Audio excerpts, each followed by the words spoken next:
pensarmos, porque a Bíblia ela é para meditar. Então é interessante a gente pensar em algumas coisas que o texto ele nos oferece. Por exemplo, o livro de Ruth é um livro pequeno. Você lê o livro de Ruth em questão de minutos. Ele tem apenas 4 capítulos. E em todo o seu livro você vai encontrar aproximadamente em torno de 83 a 86 versículos, não mais do que isso, aproximadamente. O livro de Ruth contém 2 histórias paralelas dentro do livro. Você pode, por exemplo, muito bem falar sobre Ruth. E você sabe que falar de Ruth é falar da graça. A melhor definição de graça para nós hoje é tudo de Deus Cristo dado a um pecador que nada merecia. Essa é a melhor definição de graça. Então falar de Ruth é falar da graça.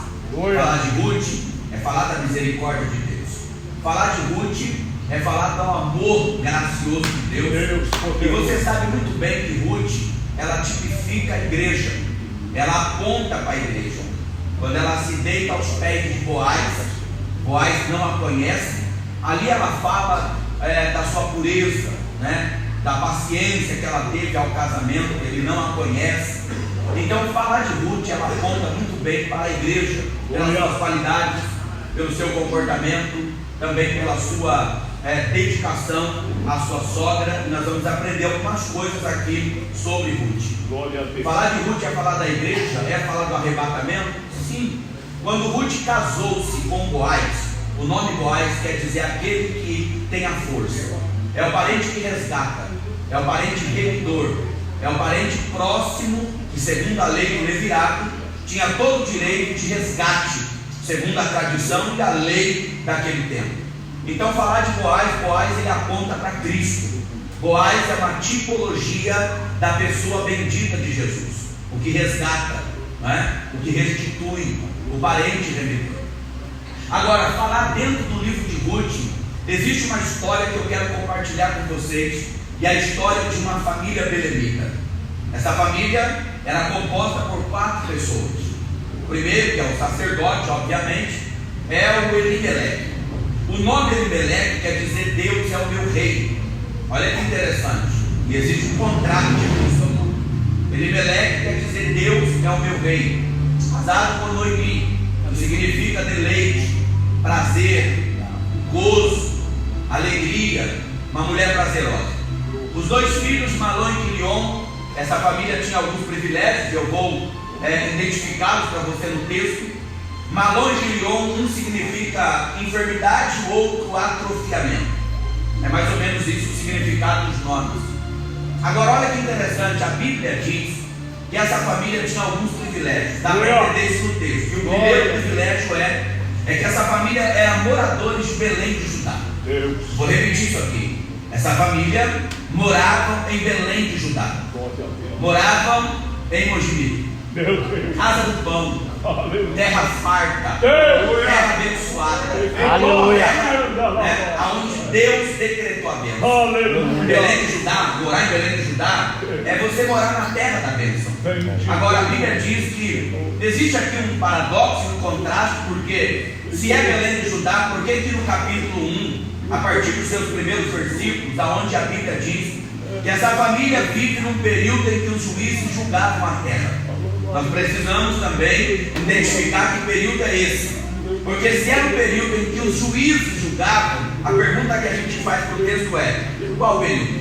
Se a Bíblia fala sobre 13 juízes, todo o livro de Juízes nós temos aproximadamente, segundo a Bíblia, em todo o período de Juízes, seus 21 capítulos, 300 a 350 anos de história.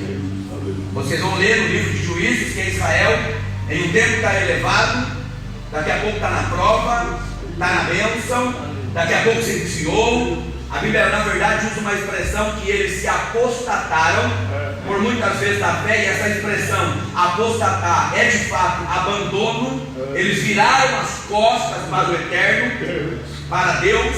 E aí a Bíblia diz que Deus por diversas vezes entregou Israel na mão dos seus adversários. Porque entenda, irmãos, ninguém ama como Deus, ninguém é longânimo como Deus. Deus sabe trazer o povo de volta. Deus sabe trazer o... Olha, escute, não queira colocar sua mão onde Deus está colocando. Toda vez que o ser humano quer botar a mão dele, ele atrapalha o projeto de Deus. Então, deixa, o pastor está apertado, deixa Deus apertado. Por quê? Porque lembra do oleiro? O vaso quebra na mão, ele não joga fora. Do mesmo vaso que quebrou, ele faz outro novo. Então Deus sabe trabalhar, deixa na mão dele. A Bíblia diz que essa família teve outro privilégio. Qual? Um é morar em Belém, Judá, casa do pão. O segundo é que eles tinham 2 filhos. Naquele tempo, segundo a cultura e a tradição, ter 2 filhos é motivo de festa e gozo na casa. Por quê? Porque os 2 filhos remete ao que a Bíblia chama de continuidade de genealogia. Ou seja, se Elimeleque morre, quem é que vai dar sequência na história da família? Na árvore genealógica da família? É Malom e Guilhom. Agora, o texto diz, eu gosto dessa expressão: no tempo em que os juízes julgavam a terra, houve uma fome. Como entender uma fome na casa do pão? Como entender uma fome na terra da bênção? Nós precisamos identificar qual é o motivo e o causador da fome. A fome aqui só existe na casa do pão por um motivo. Qual, pastor? Eles abandonaram a Deus. Você vai ler, por exemplo, Juízes capítulo 5, versículo 40. É o último versículo do capítulo 5. Você vai ver que a Bíblia usa a expressão a respeito de paz. A terra descansou 40 anos. Você tem ideia do que é isso? Depois da vitória de Débora com Baraque, pastor Jeremias, a Bíblia diz que Israel descansou 40 anos. 40 anos sem guerra, 40 anos de paz. Você sabe que o forte de Israel na economia é a agricultura, o grão, não é? O pastoreio, gado. Aí o texto diz que nesse tempo de 40 anos de paz, depois da vitória de Débora com Baraque, Israel descansou. Deixa eu te dar uma palavra aqui com muito temor. Se está tudo estável para nós não temos muito mais motivo para estar num ambiente como esse. Por quê, pastor? Porque o que nos traz aqui, sendo que tudo está estável, é a nossa gratidão. E por ser grato, nós viemos aqui para glorificar o Senhor, para louvar o seu nome. Por quê? Por todos os benefícios que Ele tem nos feito. Gratidão. Agora, a Bíblia fala a respeito de que Israel, nesse tempo de 40 anos de paz, ao invés de buscar a Deus, a Bíblia diz que eles vão para outros altares. É isso que a Bíblia chama de apóstata. Eles se apostataram na fé. Eles negaram a Deus. E aí o que Deus faz? Deus permite o inimigo assolar. Olha como Deus traz o povo de volta. Deus sabe, irmão, que tem gente que só lembra de Deus uma perda. Olha aí, ó. Eu vou entrar aí. Aleluia. Por que tem gente que só lembra de Deus quando a porta fecha? Por que tem gente que só lembra de Deus quando recebe um diagnóstico que não queria receber? Por que tem gente que só lembra de Deus quando está passando por alguma situação vulnerável? Não era para ser assim. Mas tem gente que lembra de Deus na angústia. Você quer ver o texto diz? Que Deus, então, o que Deus faz? Deus permite o inimigo assolar a terra. Olha o que está escrito na Bíblia em Juízes capítulo de número 6, a partir do seu verso 1. A Bíblia diz que Israel pecou e fez o que era mal aos olhos do Senhor. E o que o Senhor faz? O Senhor entregou Israel na mão dos inimigos. 3 nações: Midianitas, Amalequitas e os filhos do Oriente.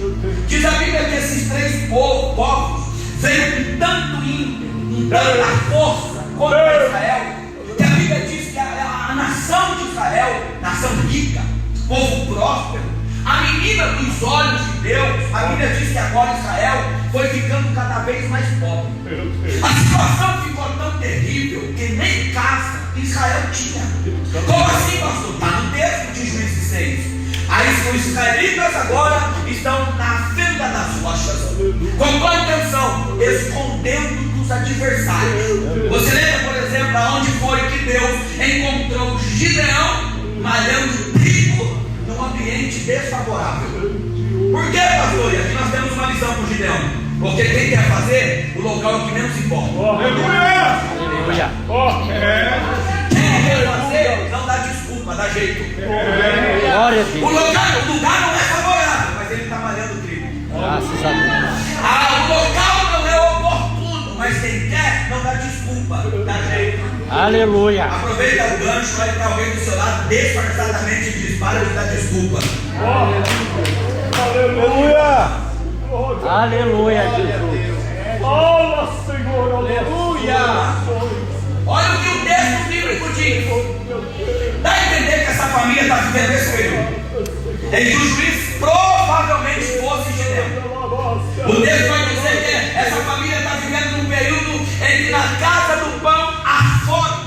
Vai encurtar. O que o Elimeleque faz? Sai simplesmente da casa do pão e vai peregrinar. Essa expressão peregrino é estrangeiro. Essa expressão peregrino é aquele que a Bíblia chama de errante. O errante, qualquer lugar. Quer ver? Você vai identificar quem é errante. Eu não sei se aqui em Mogi, eu acredito que não, aqui não está dizendo não, mas Itabapuã tem. O errante, uma hora ele está na quadrangular, passa já convosco. Daqui a pouco ele está na Assembleia de Deus, Pai de Deus. Daqui a pouco ele está na congregação cristã, Pai de Deus. Daqui a pouco está dizendo que é testemunha de Jeová e vem aqui, Pai de Deus. Daqui a pouco está tocando tabaca, nem sabe o que é mais. Esse é o errante. O errante, qualquer lugar é lugar, mas diferente do errante é aquele que está sendo guiado pela palavra. Quem está debaixo dessa palavra que Deus dá, pode ter certeza, você não vai ficar errante, porque todo aquele que está debaixo da palavra, Deus tem a ele uma direção. Olha o que a Bíblia diz. O Elimeleque sai de Belém, casa do pão, e vai ser peregrino na terra de Moabe. Repita essa expressão, diga Moabe. Tem muita gente para pouca fala, diga Moabe. A expressão Moabe aqui, os moabitas, da onde descendem os Moabe? Ou os moabitas? Descendem de Ló. Os moabitas e os amonitas. Duas nações, pastor Jeremias, que Deus amaldiçoou por causa do incesto, do relacionamento das filhas com o pai. Em verdade, o pai dizia: para que a nossa descendência não se acabe, a Bíblia diz então que ali nascem duas nações, moabitas e amonitas. Eram irmãos de Israel, porém Deus amaldiçoou esse incesto. Deus amaldiçoou. Isso aqui é tão sério que Deus não permitia, por exemplo, um moabita na congregação dos hebreus. É mais ou menos aquela fala de Cristo: a luz com treva não vai. Aí sabe o que é interessante? Aqui Moabe aponta para Lúcifer, para o opositor da nossa alma, para o diabo, que veio, senão somente para matar, roubar. Eu vou provar para você que de fato aponta para o diabo. Olha que interessante, essa terra é amaldiçoada, mas os campos de Moabe, a Bíblia diz que eram pastos verdejantes. Ou seja, Elimeleque foi pego pelo mesmo sentimento que pegou Eva no Éden. Isso é chamado na Bíblia de concupiscência dos olhos, desejo desenfreado. Sabe aquela pessoa que quando quer e não consulta a Deus e vai para cima, quebra a cara? Porque entenda, o problema não é ele ter saído, o problema é como ele sai. Entenda que tudo que você faz sem consultar Deus, não culpe Deus pela colheita que você terá. Porque entenda, toda ação gera uma reação. A Bíblia diz, Paulo falando em Gálatas, o que o homem planta na carne, ele colhe a corrupção, mas o que o homem planta no Espírito, ele colhe a vida eterna. O povo do glória a Deus aqui hoje. Deus poderoso, aleluia. Aleluia. O Elimeleque sai. O problema não é ele ter saído, é como sai. Toda vez que eu tomo decisão sem consultar Deus, não posso culpá-lo pela colheita.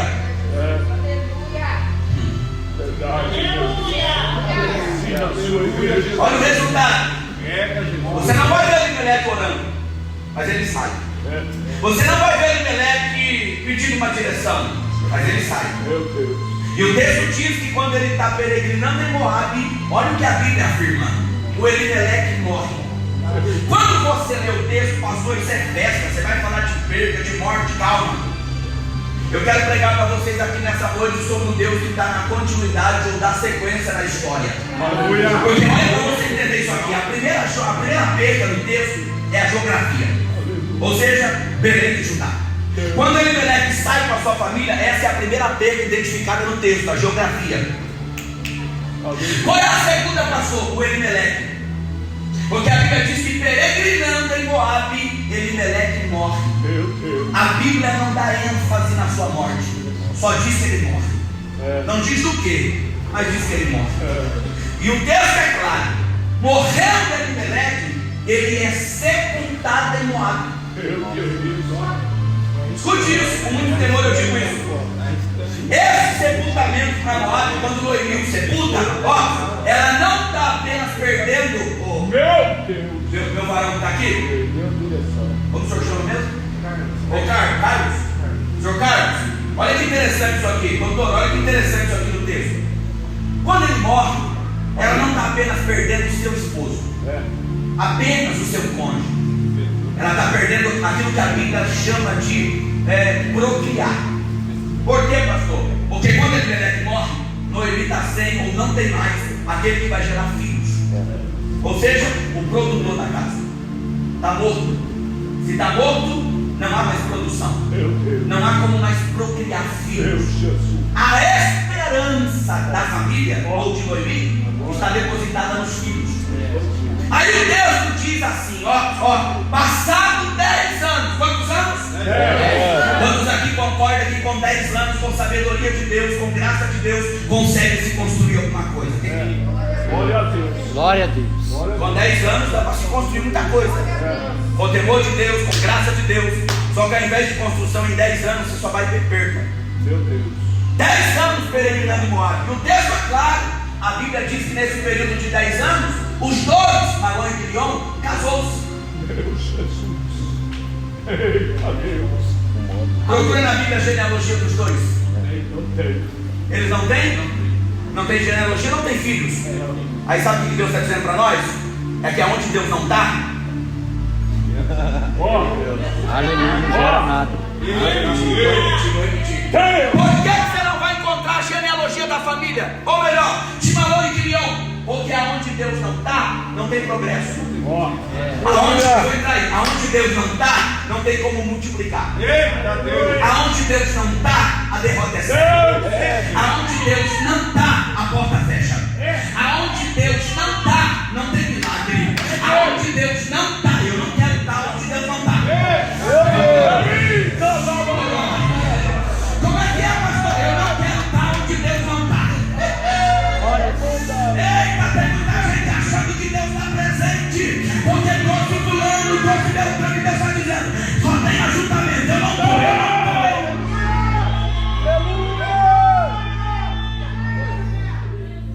Sabe o que é interessante? É que se aonde Deus não está, não tem vida, não tem progresso, não tem multiplicação. Eu dou uma palavra de Deus aqui, olha isso aqui. O texto diz que os dois morrem. Deus Jesus. Malon e Quilion morreram. Agora escute isso. Passado esse período de 10 anos, eu estou falando agora de 3 viúvas. Todos nós amantes da Bíblia sabem que a lei, ela tinha um amparo para a viúva. E um dos amparos que a lei dava ao direito à viúva era catar no campo atrás dos secadores, ou seja, o resto, o rabisco, é o que ficava atrás dos segadores. Eita, aquilo era para as viúvas e para os órfãos. Agora o texto está falando sobre 3 viúvas. 3 viúvas. O texto diz aqui que eu quero entrar e aplicar para vocês. E passado esse período que ela perde o marido, que ela perde 2 filhos. Entenda que a terra de Moabe para Noemi é a terra da dor. Entenda que a terra de Moabe, eu estou sentindo Deus aqui. Entenda que a terra de Moabe para Noemi é a terra da aflição. Entenda que a terra de Moabe para Noemi é a terra da lágrima. Por que, pastor? Porque lá ela sepulta o marido, ou seja, a sua história, e também sepulta seus 2 filhos. O que lhe sobra? 2 noras. Mas o texto diz que na terra do caos, Já leu na Bíblia que no lugar da vergonha Deus dá dupla honra? Já leu na Bíblia que no lugar da vergonha Deus dá dupla honra? Já leu na Bíblia que no lugar da humilhação vem a exaltação? Não é perda para sempre, não é prova para sempre, não é tempestade para sempre. Olha, eu vou ficar assim até você entender. Não é prova para sempre. Uma hora o inverno cessa, as flores vão brotando na terra. E calma, porque é o tempo de cantar. Também chega. Calma, calma. Deus maravilhoso. Aleluia.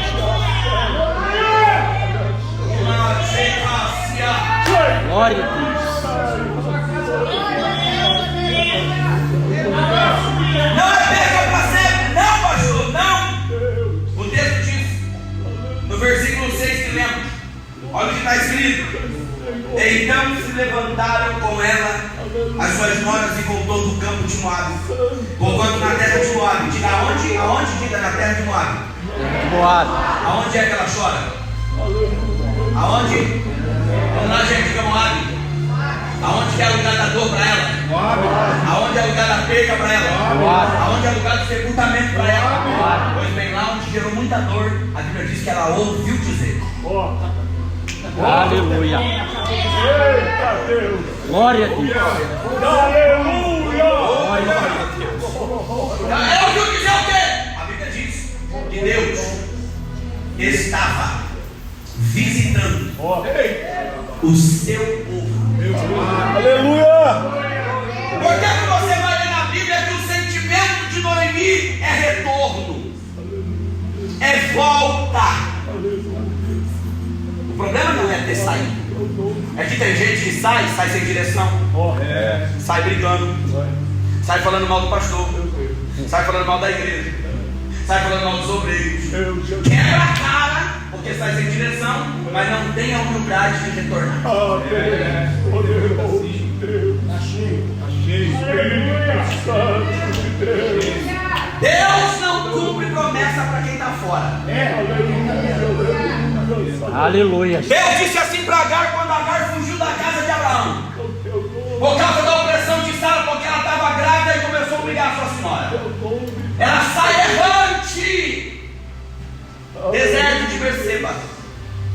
Quando ela está na beira do poço, o anjo, que é o próprio Deus ali, chamado El Roi, o Deus que me veio, encontra ela e disse assim para ela: você está bem assim no texto, volta. O que está sendo gerado por você é de Abraão. Eu vou fazer dele grande. Aleluia. Era Deus dizendo: tem promessa, mas não dá para cumprir aqui. Eita. Glória a Deus. Aleluia. Agora volta para onde? Para casa da onde você saiu, para a casa da tua senhora. E o anjo de Deus fala mais para ela: não é só retorno. Olha o que o anjo diz: humilha-te. Da onde? Debaixo da mão da tua senhora. Porque se você voltar, se humilhar, se você voltar, se humilhar, se você voltar, se humilhar, eu vou ficar assim até o fim da noite. Se você voltar e se humilhar, eu vou fazer do seu filho grande. Depois eu vou dar, depois eu vou dar, depois eu vou dar.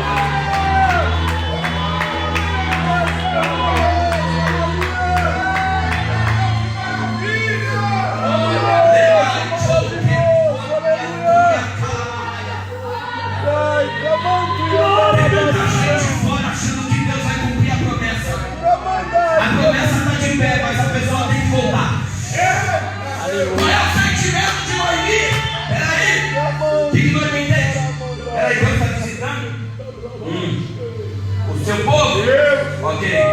O que ela faz? Ela volta. Aqui eu aprendo muita coisa. Noemi estava querendo dizer nesse retorno: eu quero estar. Aleluia. Vai pegar isso aqui. Quando Noemi está voltando, ela está dizendo: opa, Deus está visitando o povo. Porque Noemi entende aonde Deus está. Aleluia.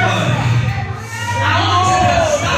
Amiga, se Deus está visitando o povo dando pão, é a terra que está produzindo. Mas ele está dizendo, eu quero estar onde Deus está fazendo o negócio, ó. Multiplicado.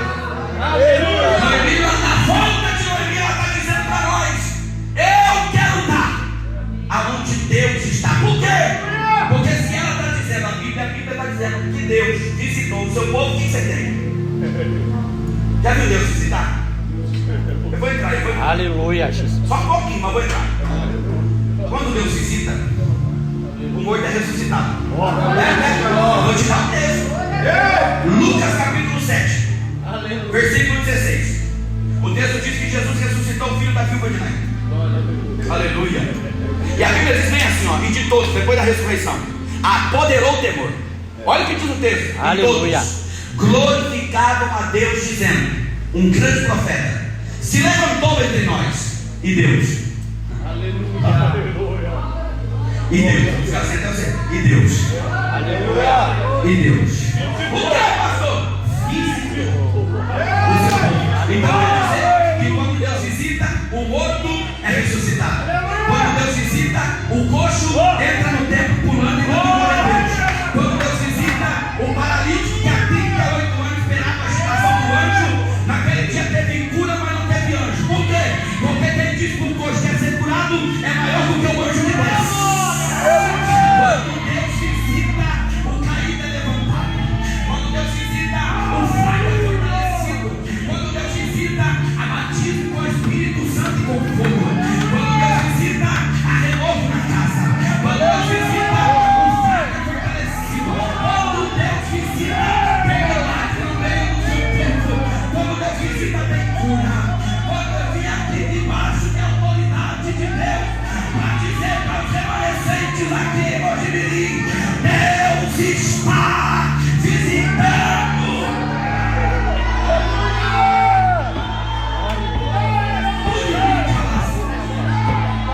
Eu vou te dar 30 segundos para você. Eu vou marchar nessa casa. Quem tem glória a Deus? Quem tem glória a Deus? Mas quem tem só dá o que tem.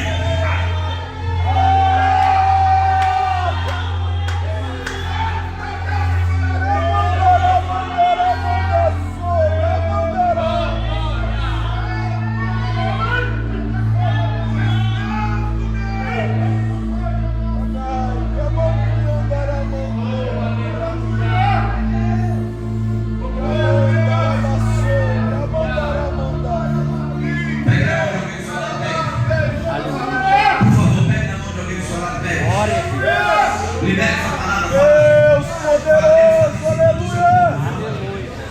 Eu profetizo que até domingo você receberá visitação. Deus vai visitar a sua casa. Deus vai visitar a sua parentela. Deus vai visitar a sua família. Quem pega essa palavra, quem recebe essa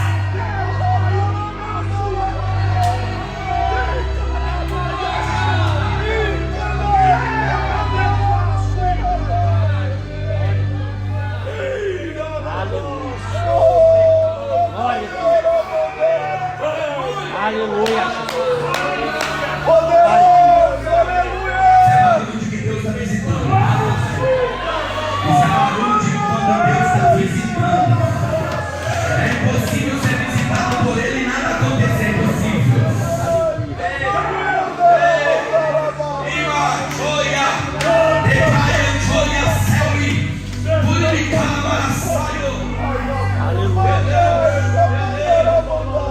Deixa eu continuar. Olha pra cá. Há uma graça de Deus aqui.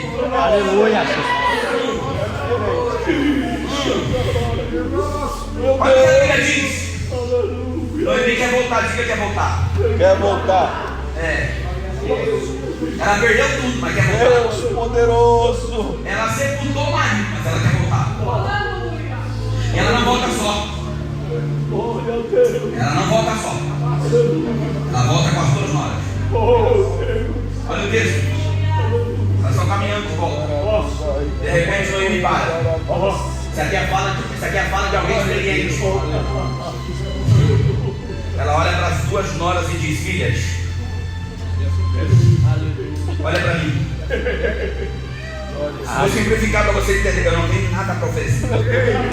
Aleluia. Não, perdi marido. Eu já estou idosa. Ainda que eu tivesse filho ou casado, tivesse filho, ia demorar para ser com você por esposo. Que é o conselho que eu vou dar a vocês? Espera, vocês são novas. Ó, fala o seguinte: vai embora. Volta para a casa dos seus pais.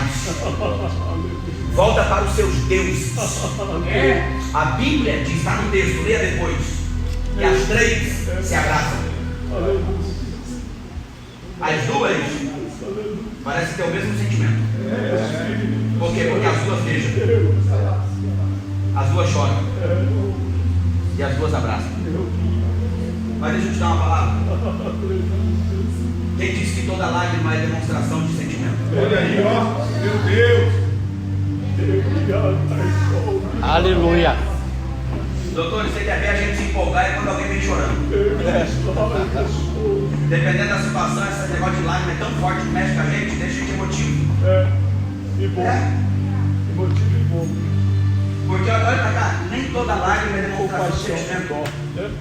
Porque se fosse, o comportamento dela seria outro. Diga comigo, órfã. Que é uma das noras. A expressão órfã aqui é pescoço duro. Olha aí, ó. Bom, já não dá para andar junto. Porque não vai ter a mesma visão por onde você olhar. Pescoço duro. Olha para mim. O texto diz que elas abraçam, beija e chora. Só que ao mesmo tempo que órfã beija, abraça e chora, vira as costas e vai embora. Meu Deus. Linha na pipa. Olha aí. E sabe o que é o pior?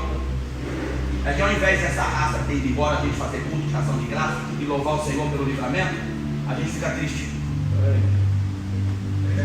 Porque tem hora que a gente é emoção. E a gente tem que ser razão. Sabe o que Deus está dizendo? Não gasta energia com quem não produz. Meu Deus! Aleluia. Não gaste energia com quem não produz. Ei, pai, eu estou sentindo Deus aqui. Pastor, foi embora, eu ajudei, deixa queimar. É isso aí. Pastor, eu estendi a mão, abri a minha casa. Deus não falou para você abrir, você abriu porque você quis. Outro dia eu estava na igreja e Deus falou assim comigo: se você for seletivo com quem você tem aliança e com quem você traz dentro do convívio da sua casa, da sua família, você sofre menos. Então escute isso aqui, para o Senhor. Muitos vão querer se aproximar. Só que Deus está dizendo: o Senhor nunca esqueça disso. Seja seletivo. Olha, quando você identificar o suga-suga, não demorar, manda embora. Manda embora. Deus só vai permitir estar com o Senhor as ruins. Glória a Deus. Escute, qual é a diferença de Ruth e órfã? Órfã é um tipo de crente amigo que só quer estar presente quando a mesa está posta. Lá vai. Só quando tudo está estável. Porque você quer conhecer de fato quem de fato está junto, não é na bonança. A gente conhece quem de fato está junto é na provação. A gente conhece de fato quem demonstra estar junto é quando você está perdendo. É quando você está passando por um momento de adversidade. É quando você está passando por um momento terrível. Aí você vê de fato quem é junto. Então, se você identificar que te abandonou, foi embora, escute uma coisa: reúne os que ficaram, faz festa. Ei! Quem tem ouvido, ouça o que o Espírito diz à igreja. Aleluia. Quando em Gênesis 12 Abraão sai por ouvir a voz de Deus, Deus não fala na voz de Abraão: leva Ló.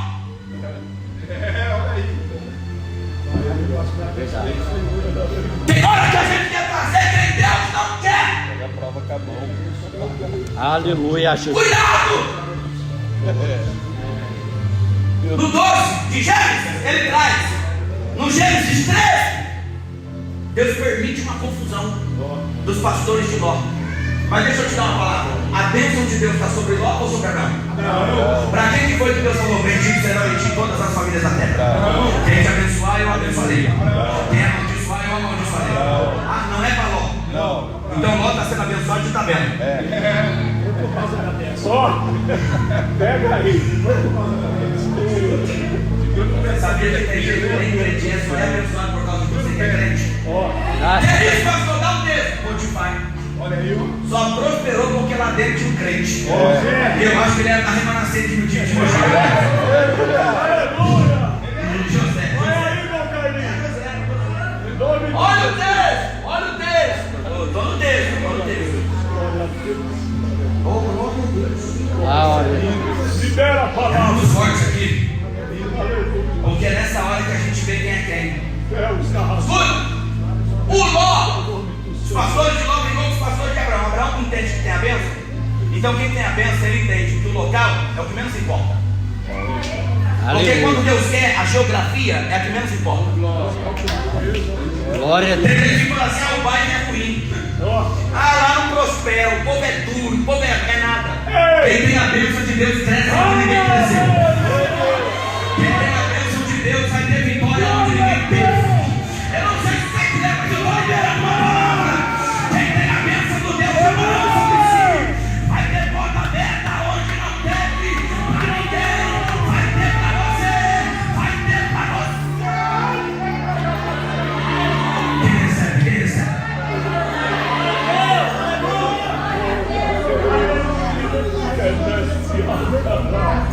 A Bíblia diz que o Ló, a expressão Ló na Bíblia quer dizer, meu pastor, véu. Ó, véu, diga véu. Ó, o véu. O véu tampa alguns pontos vitais do corpo. Primeiro, visão. Só vou citar dois. E outro, audição. Tá com o véu, escuta isso. Ó o véu, ó o véu. Tá com o véu. Aí o Ló escolhe as campinas. Vê se o camarada é zóio. Diz a Bíblia que ele escolhe as campinas verdes e arma sua tenda até o pé de Sodoma, que é uma região bem rica. É uma região bem rica. A região de Sodoma e Gomorra era rica em petróleo, ela sustentava 5 reis. E o que ela faz? Arma sua tenda até ela escolher a melhor parte, que é a melhor parte. Mas aonde você quer estar? Nos campos verdejantes, sem Deus? Ou no deserto como eterno? Aleluia! Ok, entenda, se Deus está junto, a geografia é o que menos importa. Deus ainda faz fonte jogar no deserto. Deus ainda plena os montes.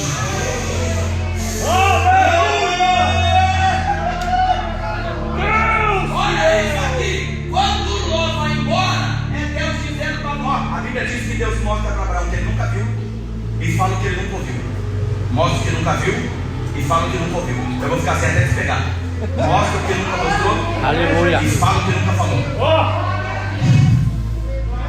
Glória a Deus. Pastor, o Ló foi embora. Dê glória a Deus. Porque quando o Ló vai embora, é Deus dizendo: todos os interessados estão tirando. Vou arrancar o véu hoje.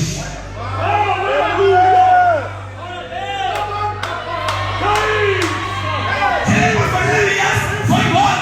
Deixa aqui vai, meu filho. Por quê? Porque tem pessoas que não somam. Tem pessoas que não acrescentam. Tem pessoas que só subtraem. Quando o Ló vai embora, Deus fala o que nunca falou.